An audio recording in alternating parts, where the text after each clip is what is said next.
Përshëndetje televizionist të nderuar. Roli i Nism-Ës në vendimmarrje është pjesë e bashkëbisedimit të sonte me ne dhe me ju, Bilal Sherifi, shefi i grupit parlamentar të Nism-Ës, njëherë dhe sekretari i përgjithshëm i këtij subjekti politik. Përshëndetje zoti Sherifi. Përshëndetje. Deputet i Kuvendit Kosovës, kuptohet, shef i grupit parlamentar. Nisma është akomodu bukur në kuvend. Komunikon mirë, por mbi të gjitha nuk është pjesë shumë e konfrontimeve. Çka po ndodh vërtet? Po mendoj që në këtë legjislaturë Nisma ka hyrë me 7 deputet, mirë po me që kryetari Limaj u bë zëvendës kryeministër, pra u bë pjesë e qeverisë. Tani aktualisht në parlament përfaqësohemi me 6 deputet të cilët kanë dalë nga zgjedhja, si dhe me 2 deputet të cilët na janë bashkangjitur para një kohe jo relativisht të gjatë, para 3-4 muajsh na janë bashkangjitur, por tani funksionojmë me 8 deputet dhe jemi përfaqësuar në qeveri me 3 ministri dhe zëvendës kryeministë kryetarin e partisë Fatmir Limaj. Kemi Ministrinë e Ministrinë e Tregtisë e Industrisë, kemi Ministrinë e Arsimit dhe Ministrinë e Punës dhe Mirëqenies Sociale. Përpiqemi që maksimalisht përmes ministrive të realizojnë programin qeverisës, përkatësisht pjesë programet Nismës, të cilat kemi të integruar në programet e ministrive, dhe punën e deputetit që bëjmë në Kuvendin e Kosovës, që është detyra jonë, pra detyra jonë është punojmë, të japim alternativa, të japim oferte, por jo dhe me çdo kusht të konfrontohemi. Pra, konfrontim të ideve, por jo konfrontim të inatëve, jo konfrontim të llojeve tjera. Ne konfrontojmë idetë, përplasme me ide, mbrojmë idetë tona, shpesh herë edhe i arrim të i akomodojmë edhe idetë të tjerëve, pse jo, kur ato janë funksion dhe në shërbim vendit. Bukur komunikoni me të gjithë subjektet politike, do të thotë edhe me PD-kën, mirë e keni punë si duket. A arrini paraprakisht një pajtueshmëri apo pas diskutimeve? Aty në momentum ju lindin këto, po flas këto marrëveshjet, ju arrini marrëveshjet. Ne kemi një harmonizim të veprimtarisë përbashkët në kuvend. Kemi një bashkëpunim mes kryetarëve të grupeve parlamentare, pra me zotin Memli Krasniqi, me Ahmet Isufin dhe unë, pra jemi në bashkëpunim vazhdueshëm për temat ndryshme të cilat ngrihen në kuvend, iniciativat që mund të vinë nga njëra palë apo pala tjetër. Pra, kemi një bashkëpunim në nivel të kryetarëve të grupeve dhe rrallë herë shkojmë të pa koordinuar sa i përket agjendës legislative. Agjendat politike, pastaj mund të kemi dallime dhe shpesh herë kemi dallime edhe brenda koalicionit, por jo në funksion të këtë kjo në funksion të realizimit të programit përbashkët të qeverisë. Në seancën e javës kaluar, ishte një skenë, një moment kur nuk ju dha fjala nga kryesuesi përkatësisht nga Xhavit Haliti. Ju këtë shqetësim e keni prezentuar edhe në një komision ku jeni dhe pjesë atij komisioni. Çka ndodhi? Po kështu është ajo. Ne kemi të bëjmë me dy momente në punimet e seancës ku kryesuesit, qoftë kryetari, qoftë kryesues tjerë, e interpretojnë nga këndvështrimet ndryshme. Për shembull, rregullore në shtëpi. Po rregullore në kuvend. Pra kemi të bëjmë me momentin kur kryetari i grupit zakonisht kur flet për një çështje përfaqëson pikpamjet e grupit. Ndërsa kur flet në emër ti, shpesh herë, jo shpesh herë, por madje më shpesh se sa disa herë, ka deputet të cilët dalin edhe nga korniza të cilat caktojnë grupin. Unë si kryetari i grupit nuk mund, kur flas në emër të grupit, nuk mund të shfaq edhe pikpamjet e mia për këtë çështje dhe kam kërkuar fjalën që përpos në emër të grupit të flas edhe në emër tim personal. Pra, nëse në emër të grupit mua më duhet të jem edhe i kujdesshëm për një çështje, në emër tim si deputet kam nenin 70 kushtetutës që më garanton lirinë e shprehjes pikpamjeve të mia dhe i dal edhe i shpreh pikpamjet e mia dhe jashtë asaj që kam në grup. Pra, këtu është dilema, a kam të drejtë apo nuk kam të drejtë të flas edhe në emër të grupit për të njëjtën pikë edhe në emër tim personal si deputet, në cilësinë e deputetit. Dhe këtë çështje kryetari kuvendit e interpreton ndryshe, Kujtim Shala si nën kryetar e interpreton ndryshe, Aida interpreton ndryshe, zoti Xhavet Halit e interpreton ndryshe. Ai mendon që kur deputeti flet një herë për një çështje pa marrë parasysh ka fol si në cilësinë e kryetarit të grupit, në emër të grupit, apo në emër të tij personal, si deputet e ka konsumuar të drejtën për të folë në emër për një çështje të caktuar për një pikë trajnë ditës, dhe atë ditë unë kam kërkuar, jo vetëm unë, atë ditë ka qenë edhe Korapseliu, ka qenë edhe Albulena, apo më duket ka qenë kjo Fitore Pacolli, të cilët kanë folë në emër të grupit, dhe insistonte të mos na jep asnjërit. Pra, edhe kjo u kriju një situatë e pazakonshme, ku unë insistoja që të merr fjalë dhe ai pastaj na e dha. Na e dha me arsyetimin se po bëj përjashtim. Kësaj radhe vetë. Nuk pranonte se interpretimi i tij është i gabuar, po thoshte po bëj përjashtim. Një dhe ne kemi të bëjmë me çështjen e replikës. Kur ka drejt deputeti përkatësisht ministrit të bëjë replikë, edhe kur nuk ka drejt. Ai mendon që kur ministri e merr fjalën përfundimtare për të paraqitur ekspozen e tij në fund, nuk ka drejt më askush të merr fjalë. Pra ai ngatron drejtën e fjalës me drejtën e replikës. Nëse ministri kur ta merr fjalën nuk i referohet, nuk përmend emrin dhe nuk i referohet fjalës deputetëve, ne deputet nuk kemi arsye të kërkojmë replikë. Por nëse ai në fjalën përfundimtare, në vend që të nxjerr konkluzionit e tij, polemizon me deputetët, me fjalët e deputetëve, atëherë ne mendojmë se na lind me automatizëm e drejta për të pas 2 minuta replik. Ai nuk pranoi të na jep replik me arsyetimin se kjo çështje është mbyll nga momenti kur është dhënë fjala përfundimtare ministrit, dhe për këtë çështje unë kam bënë një parashtresë, ankesë tek Komisioni për Legjislacion, ku kam kërkuar të sqarohen këto 2 momente, në mënyrë që të kemi një interpretim uniform, unik të gjithë atyre që kryesojnë seancën, kryetari dhe nënkryetarët e tij. Kjo është çështja. Mirë, zoti Sherifi, është interesant, në veçantë këto 3 muajt e fundit janë marrë shumë seanca të jashtëzakonshme. Është specifike ndoshta kjo. Megjithatë edhe Kuvendi i Kosovës është kthyer në arenë gladiatorësh në veçantë për 2 subjekte politike. Flas për VV-n e cila është ndarë me PSD-n tash. Akuza kundër akuzat më dha. Si e vlerëson këtë? Pozitive apo? Shpe, seancat e jashtëzakonshme realisht nëse i marrim dhe i analizojmë temat cilat janë shtruar, pak nga ato kanë qenë vërtet jashtëzakonshme. Të gjitha pikat cilat janë trajtuar në seancat e jashtëzakonshme kanë mund të futen në rend të ditës edhe në seancat rregullta të zhvilluara. Mirë, po në rregull kjo është rruga që ka zgjedhur opozita, është e drejtë e tyre kushtetuese të ngrisin dhe të thrasin seancat e jashtëzakonshme. Ndërsa sa i përket përplasjeve që bën kuvend mes këtyre 2 subjekteve që dikur kanë qenë zbashku, unë mendoj që është në frymën e demokracisë, në fundit. Kjo është demokracia, sidomos ata që ndahen në fillimit e tyre kanë vështirësi të pranojnë faktin që njëra palë mund të ketë vështirësi të pranojë faktin që tash subjekti është i ndarë, nuk janë një dhe shfrytëzohet e kalura për të goditur për tashmen dhe për të ardhmen.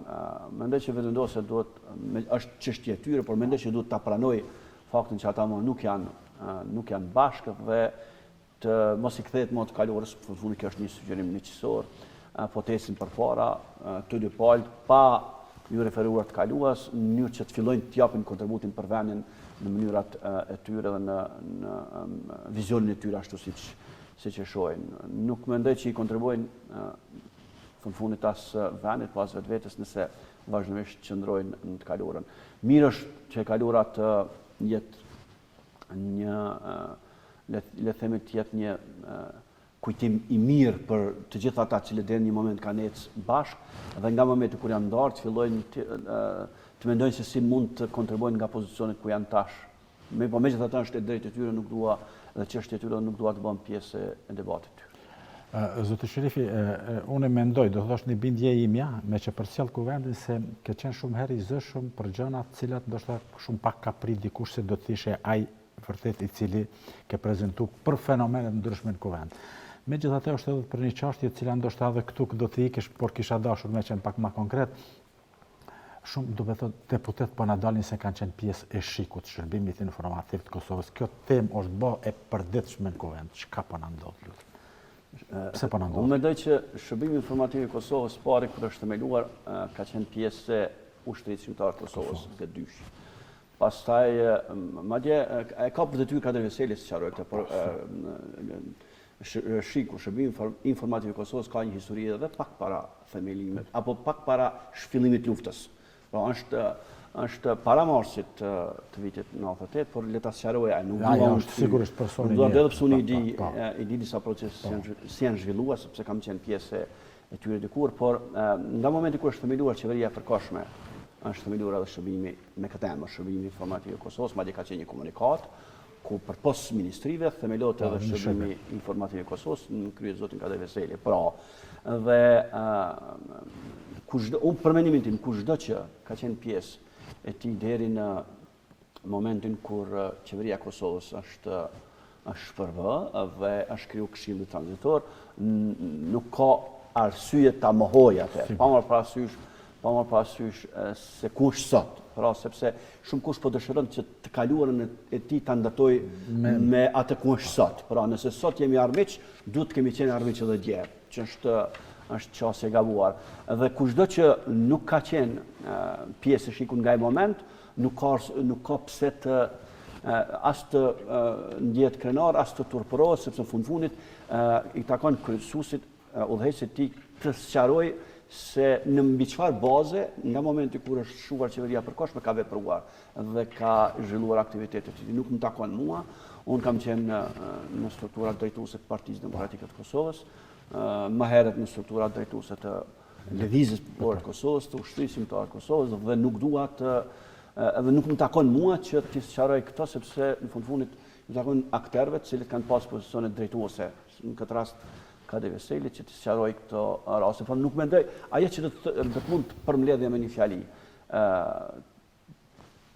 të kaluarën duhet ta pranojmë ashtu siç e kemi pas, dhe njerëz me të cilët të kaluarën kemi vepruar duhet t'i pranojmë siç kemi vepruar, dhe të mos bëjmë përpjekje që raportet e sotme t'i bartim të kaluarën dhe raportet të kaluarës t'i bartim të sotme. Ajo që kemi bërë dje ka qenë sepse kemi besuar. Ajo që bëjmë sot bëjmë sepse besojmë që sot duhet kështu të veprohet. Pra nuk duhet askush të turpërohet, përpos nëse veprimet e tij kanë rënë ndesh me interesat e vendit. Ata vazhdimisht kanë arsye dhe interes të fshehin këto, por janë ajo pjesa tjetër e shoqërisë e cila nuk duhet t'i lëtë qetë dhe duhet t'u zbulojë gjithë atyre që kanë bërë dëm, apo siç thot kryeministri, duhet skuqen për pozitat e gabuara që i kanë pas në kohën kur jemi ballafaqura me Serbinë. Mirë, zoti Sherifi, ke qenë pjesë e burgut, pjesë e aktivitetit, pjesë e angazhimeve, i përmend edhe vetë, nuk po duhet i përmendi, jo për të bërë llozhe, por një gjë kështu. Ma krenar shpesh herë, këta po shumë njerëz thonë nuk kam qenë pjesë e Shikut. Shiku ka qenë një shërbim kuadër që ka funksionu me ligjet e asaj kohe po flasi. Megjithatë, kemi na ma krenar po ndihen të bashkët, cilët i kemi edhe njerëz thillë në institucionet tona më të kaluar me hipoteka. Si person që e ke përjetuar lëkurë dhunën nga ta, si e ndjen vetë? Po mendoj që janë bërë disa gabime në hapa gjatë që nga koha e luftës, e pas luftës, dhe vazhdojnë të bëhen, se nuk mund të jemi gjithë njëjtë. Nëse dikush në një kohë caktuar është sakrifikuar deri në sakrifise më të sublime, atë jetën, të vetme që kemi jetën i ka dhënë këtë vend, dikush ka dhënë me 10 vite burr, dikush ka qenë detyruar të durojë tortura psiqike, fizike e maltretime fizike, atëherë nuk mund të jemi të barabartë me ata i cili ka qenë në anën atyre që i kanë ushtruar këto tortura, por dhe i kanë bërë dëme vendit, pra duke i bërë dëme gjeneratës që kanë ngritur në vazhdimësi, apo gjeneratëve që në vazhdimësi kanë ngritur kokën kundër pushtimit dhe përçlirim, dhe gjeneratëve që në vazhdimësi kanë qenë pjesë aty që kanë shtypur këto koka, nuk mund të jemi të barabartë, janë bërë gabime dhe prandaj sot kanë bërë gabime. Po ka njerëz që duke dashur që, sidomos udhëheqësve të partive politike, që duke dashur të krijojnë një pushtet absolut brenda partisë tyre, kanë hap dyrë për këtë kategori të njerëzve, sepse ata kanë hyrë me hipoteka të skaluarës, dhe duke hyrë me hipoteka të skaluarës, ata kanë qenë më të dëgjueshëm në raport me... A ka nisëm tillë? A keni pranuar? Në udhëheqjet lartë nuk kemi, në antar mund edhe të ketë, por në udhëheqjet lartë... A kanë këtë Kosovën e pas luftës fëmijë ndonjë funksionerit, ndonjë ish pushtetari që kanë mbetë jashtë? Unë mendoj që me fëmijët nuk kemi drejt të merremi, unë mendoj që do të merremi vetëm me ata që e kanë ushtruar. Pozitat larta të lutem. Jo, pozitat larta nëse ai fëmijë që sot është burr apo grua, dikur ka qenë fëmijë, kur baba i tij apo gjyshi i tij ka ushtruar funksione në kundërshtim me interesin e vendit. Ka qenë ndër atyre që kanë punuar kundër interesave të vendit, kundër çlimit të vendit, ai nuk është i pafajshëm.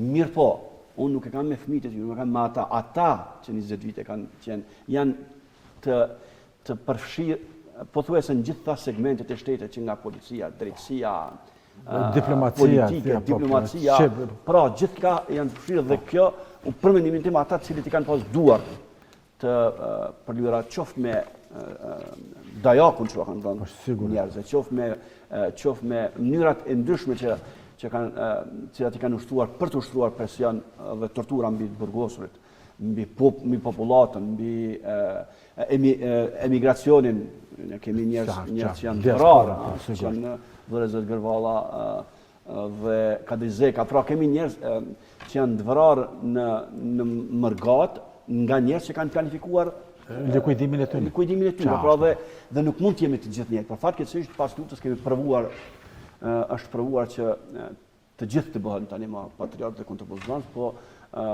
kjo rrugë, kjo mënyrë e trajtimit të gjërave ka çmim dhe çmimi është që kanë ngesë shumë çështje nuk janë duke ecë përpara. Pra, unë mendoj që nuk kemi drejt me fëmijët e tyre, por po kjo shoqëri ka pas drejt të gjithë ata cilët kanë punuar kundër interesave të vendit të mos i lejon të kenë pozicioni kyç ashtu siç ka bërë populli civilizuar. Edhe sot kësaj dite në Gjermani kushdo që ka qenë bashkëpunëtor i Shtazit të Gjermanisë nuk mundet me ligj është rregulluar, nuk mund të merr funksione të larta publike.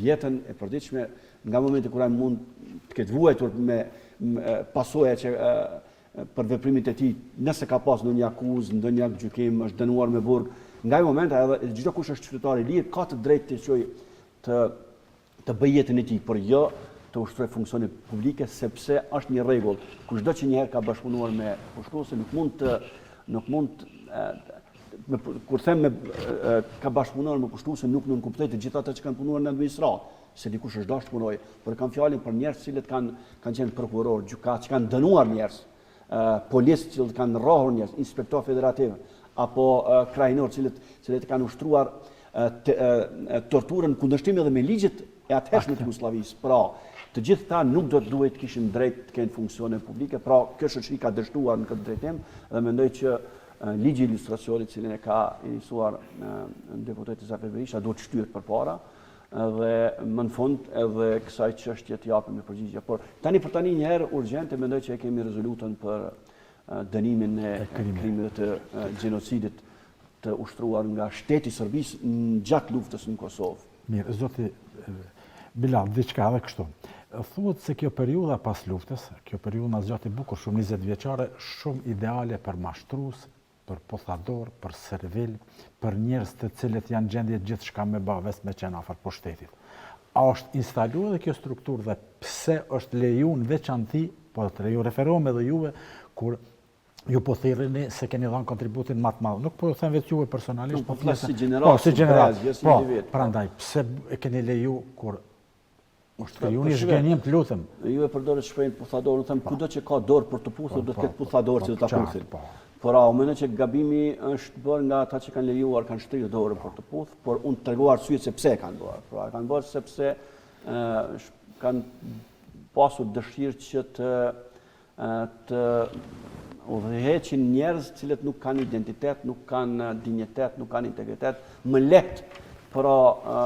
lehtë i sundon ata njerëz se sa njerëz me cilët ke ecë bashkë, sepse ata ta kujtojnë historinë që ti dikur ishe i barabartë me ta, ndërsa përdoret një shprehje popullore të tjerët ajo kategori e ka bishtin e zënë me derë dhe e ka vështirë pastaj të korrigjoj nëse ti ke ndonjë gabim në rrugtimin tënd. Pra, arsyet cilat thash më lart nuk kam çka ju shtoj, Por sidoqoftë tani jemi në një situatë kur duhet disa vendime të merr kjo shoqëri, pra kjo skenë politike. Pret që do të ketë lëvizje pozitive apo do të vazhdohet si deri më tash? Di, Nisma kusht në këtë lëvizje. Secila parti gjykon sipas, le të themi sipas vizionit dhe premisave që ajo vetë i cakton, por unë flas këtu në emër të Nismës. Nismë kemi qartë kushdo që ka qenë në shërbim dhe në funksion të aparatit represiv, jo vetëm të periudhës Miloševićit, por edhe më herë. Nuk ka vend dhe nuk do të ketë vend tek Nisma, as në listë për deputet, nuk do të ketë vend as për në qeveri, por nuk do të ketë vend as brenda partisë, jo për një arsye tjetër, ata janë të lirë të vazhdojnë jetën e tyre si qytetar, por platforma mbi cilën është ndërtuar Nisma ka për bazë edhe të kaluarën tonë të lavdishme dhe vetëm qytetarët cilët nuk e kanë përjetuar atë periudhë, pra janë të mirësarë në Nismë, 20 vjeçari sotëm, 25 vjeçari sotëm, asgjë s'ka të përbashkët me të kaluarën. Pra, mendoj që Nisma do të mbështetet tek brezat dhe gjeneratët e reja, cilat për të kaluarën më shumë mësojnë nga librat e historisë apo nga tregimet, sepse fatkeqësisht librat e historisë nuk janë duke përfshi periudhën e luftës. Duhet më shumë të bëjmë këtë drejtim, sepse historia nuk shkruhet me tubime përkutimore, as me përvjetor, historia shkruhet përmes librave të historisë, dhe nëse nuk e përfshim diçka sot në librat të historisë, që nga klasa e 4, 5, 6, e me radhë, do të vijë një moment kur tubimet përkutimore do të rrallohen dhe e vërteta do të mësohet vetëm nga librat. Dhe prandaj po them, kemi hapur derën për gjeneratët e reja, cilat të kaluarën nuk kanë hipoteka në kaluara. Je besoj dëshmitar kur lexon nëpër portale, medje ndryshme abuzimet që bëhen me pushtetin, nepotizmi, familjarizmi, punësimet e gjithçka. Nisma ku gjendet në këtu me që kritikat mëdha i bëhen edhe nismave, lideri aktual thot se 70% e kemi përmbush atë paralajmërit përkatësisht premtimet për punësim. Punësoni edhe ju vetëm militante jua, çka po ndodhe ju? Shive, s'pari njerë ta bëjmë dallimin mes punësimeve partijake, që nënkupton të gjitha funksionet politike, të cilat i takojnë një partie politike kur është në pushtet, i cakton natyrisht partia politike. Pra, duke filluar nga këshilltarët e ministrat, deputetët, këshilltarët e deputetëve, asistentët, gjithë këtë kategori, edhe në asamble komunale, janë funksione partijake, edhe ato natyrisht vendosen me vendim partisë, kush ku do të jetë. Dhe janë punësimet në shërbim civil. Punësimet në shërbim civil janë nështrojnë një konkursi. Dhe në konkurs konkurojnë fatkeqësisht në papunësinë të madhe që kemi në shërbim publik, zakonisht për një vend pune konkurojnë 50-60%. Dhe aty formohen komisione nga shkalla e parë deri tek e fundit atje ku mbikëqyret nga institucionet që janë përgjegjëse për të mbikëqyrë mbarvajtjen e konkursit. Atë bën me një ligj të caktuar dhe kushdo që del i fituar në fund, ai ka shkuar përmes një procesi procedural. Tash a ka pas ndikim, a nuk ka pas ndikim, unë nuk mund ta di, sepse fundit nëpër konkurse nëpër komisionet të intervistimit janë nga 5 deri në 7 anëtar, 3, 5, 7 varësisht nga rëndësia e vendit të punës. Dhe unë nuk e di a mund të ketë.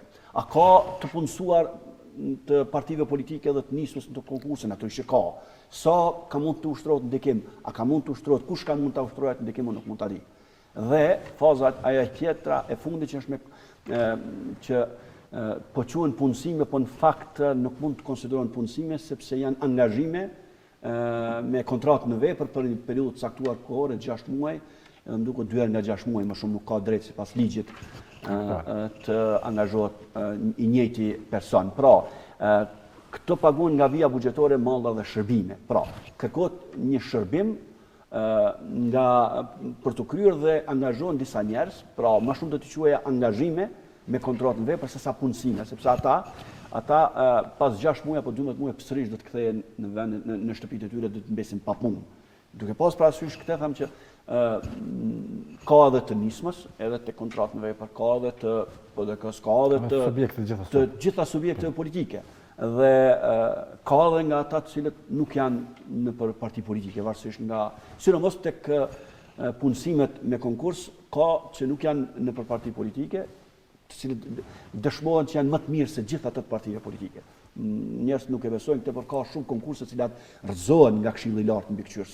Rrëzohen për shkak se ju është bën padrejtësi dikujt që ka pas qoftë CV më të mirë, qoftë përgatitje më të mirë profesionale, qoftë në intervista është treguar me zotja apo me zonja. Shpesh rrëzohen dhe ripërsëritet konkursi, pastaj fiton ai i cili është bën e padrejtë. Ndërsa te kontratat në vepër është diçka tjetër, këto janë angazhime, nuk mund t'i quhet punësim, sepse i punësuar konsiderohet çdo kush i cili ka një kontratë përhershme të punës, ndërsa këta kanë kontrata 6 muajore, pra të përkohshme.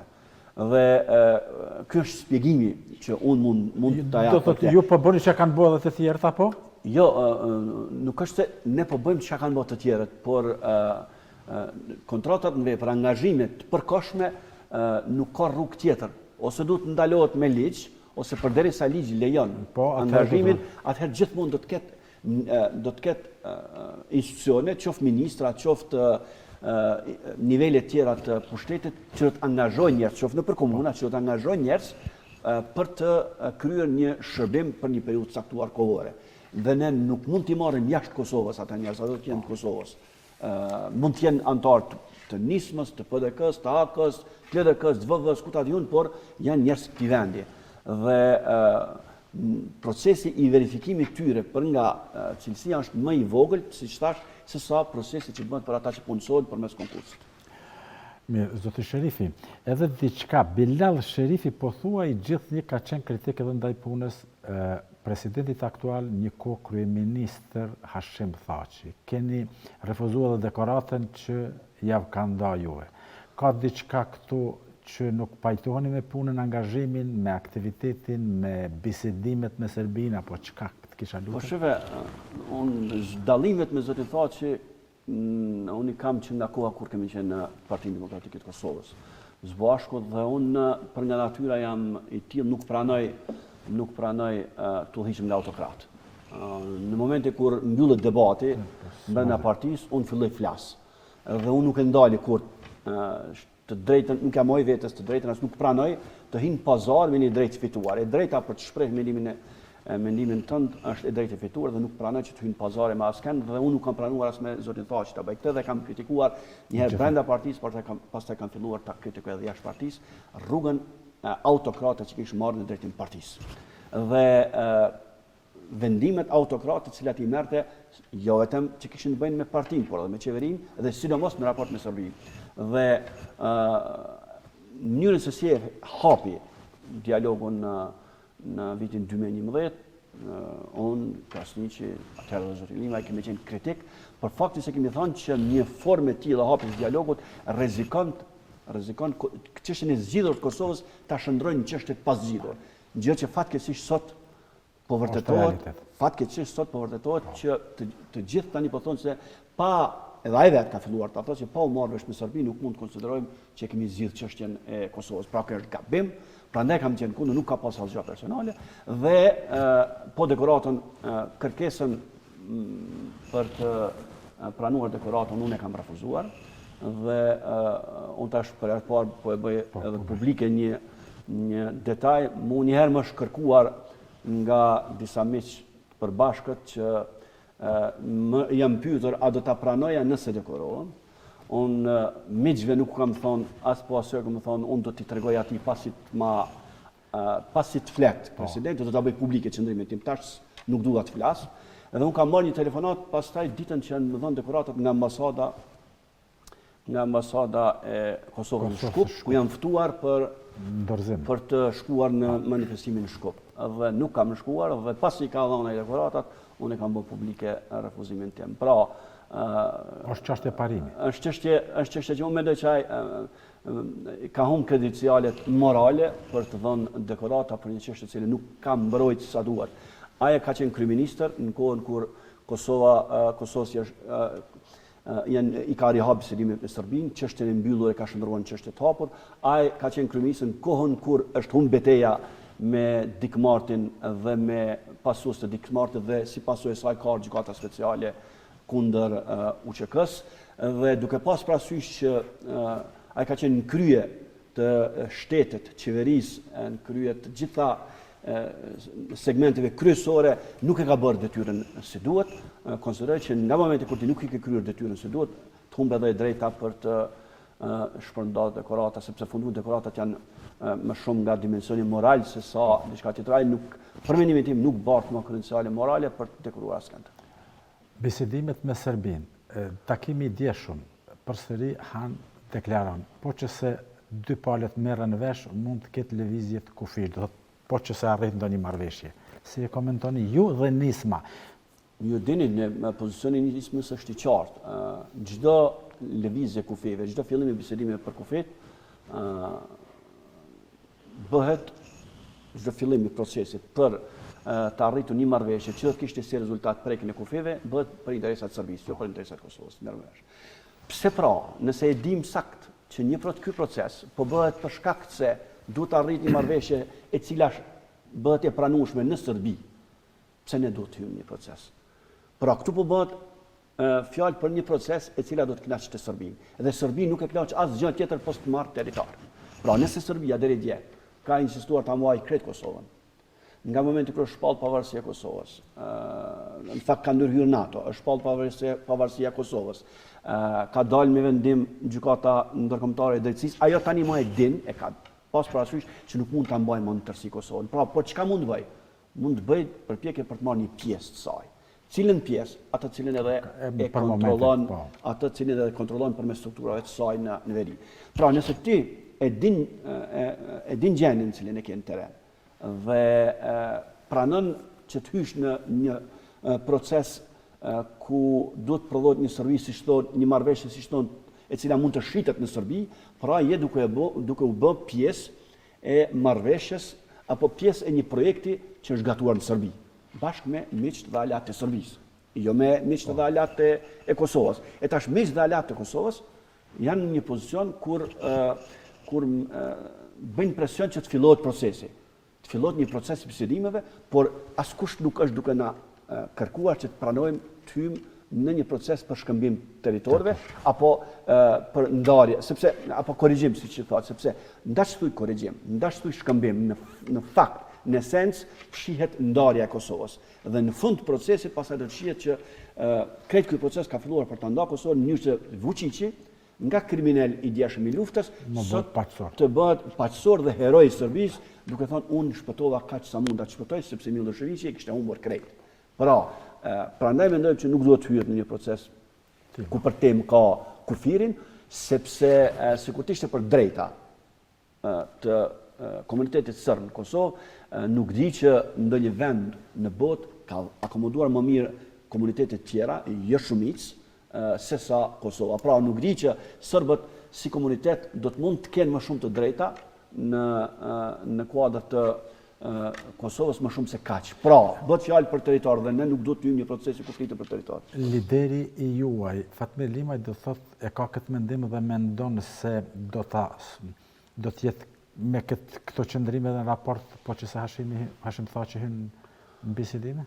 Hashim tha që ka hyrë në ato bisedime, gjithë e dim. Presidenti i vendit ka hyrë në ato bisedime, po rezistenca që është ekipit e negociatorëve. Jo, me rezistenca publike. Duke filluar nga partitë politike, opozit, grupet e shoqërisë përgjithësi civile, akademike, rezistenca e madhe që u bën gjatë kësaj kohe, gjatë këtyre 6 muajve apo 7, sa u bën nga koha kur ai ka dalë nga gushtin duke i kaluar, pra bën 7-8 muaj, 9 muaj. Nga ai moment, rezistenca e madhe që është bërë, mendoj që ka një zbrapsje, besoj që ka një zbrapsje nga kjo, sepse fakti që u bë kjo rezistencë tani edhe aleatët tanë kanë pa që nuk mjafton më të merresh vesh me Thaçin për të marrë vesh me Kosovën. Edhe fakti që tani në Gjermani do shkojë edhe kryeministri, si do të thoya zëvendësi kryesor i kësaj idesë kundër shkëmbimit të territorëve, kundër prekjes kufirit, kundër korrigjimit apo çka do që e quajmë. Fakti që edhe ai është ftuar, mendoj që kjo çështje do të mbyllet njëherë përgjithmonë dhe Kosova do të mbetet një dhe pa ndarë, kështu siç është sot. Zoti Sherifi, edhe diçka vjen nga Maqedonia, kuptot ranje, do të thotë je i lindur atje. Zgjedhjet presidentiale në Maqedoni. Me të madhe po komentohet rasti i Bleri Mrekës, kuptot dhe kandidatit nga pala maqedonase. Ali Ahmeti e mbështetet. Çka ka këtu të kisha lutet? Nëse më lejon të sqaroj, se spekulohet shumë dhe me dëshirë do të kisha pas ta sqaroj këtu, përjardha ime është nga Kosova. Po. Do të thonë prindërit e mi janë nga Morava, pro komuna e Vitis, kush e din fshati Vërban, komunë Vitis e kam, baba vjen nga fshati Vërban, nana është nga fshati Sodovin e Muagjerve. Terrestrial kam tezën, ka qenë martuar në sëronin Terrestrial. Pra, si përjardhi jemi nga Kosova e të shpërngullur në Maqedoninë në vitet 1956. Pra, dhe pastaj të rikthyer. Të nisur për Turqi faktikisht. Por fatmirësisht janë dalë në Tetovë për arsye të ndryshme të dokumentacioneve në atë kohë nuk ka qenë lehtë të bëhen. Po sidoqoftë unë pastaj një kohë gjatë, një kohë të shkurt kam i lindur, kam kryer shkollën fillore atje dhe pastaj nga mosha 15 vjeçare kam jetuar në Kosovë, kam qenë pastaj në Burg 5 vite dhe në Mërgim në Zvicër 10 vite, ka 20 vite tash nga pas lufta jam në Kosovë dhe lidhjet me Maqedoni kam familjare. Shoqërore më shumë i kam këndej, familjare më shumë i kam andej. Familjare këndej edhe në Kosovë. Ajo çka po ndodh në Maqedoni, unë do të kisha përkufizuar me një fjali. Sa herë që ne zhvillojmë procese zgjedhore këtu, shqiptarët e Maqedonisë, drejtuesit të Maqedonisë na thonë i din ata punët e veta. Pra, edhe unë do të kisha pas dëshirë këtë debat ta mbyll me fjalinë i din ata punët e veta, nuk ka nevojë të mësojmë ne se kë duhet ta mbështesin, kë nuk duhet ta mbështesin. Kushdo që është shtetasi i Republikës Maqedonisë ka të drejtë të zgjedhë dhe të zgjidhet ashtu siç është këtu në Kosovë. Të gjitha partitë politike kanë të drejtë të ndërtojnë strategjitë e tyre në kuadër të një procesi zgjedhor dhe nuk do të kisha pas dëshirë më shumë të përfshihem edhe për arsye personale, pra i din ata punët e vetë, le të vazhdojnë ashtu siç besojnë se është më mire për të mbrojtur interesat e shqiptarëve në Maqedoni. Në fund, nisma, eventualisht zgjedhje të reja, ku e sheh veten? Dyfishim të rezultatit zgjedhor. Do të 15 deputet po planifikojnë? Jo, ne kemi pas 6, për 7, diku 12, 10 plus të thoja, presim nga ajo që shtohem nga matjet që bëhet opinionit publik, nisma 10 deputet që ne ka të garantuar dhe prandaj e përdori shpesh këtë shprehjen 10 plus. Jemi të sigurt që rezultati i zgjedhjeve kudo që ato të mbahen, për nismën do të jetë më i mirë se sa ky që kemi pas në dy palë zgjedhjet e kaluara. Zoti Sherifi, faleminderit shumë, suksese, besoj se do të shihemi përsëri. Faleminderit edhe për ftesën dhe për bisedën dhe shpresoj që kemi arritur në këtë kohë të japim përgjigjet për çështjet që e kemi ngritur. Mirë, faleminderit shumë. Teleshikues të nderuar, ishte tëra dhe kjo. Miru pafshim herëve tjera.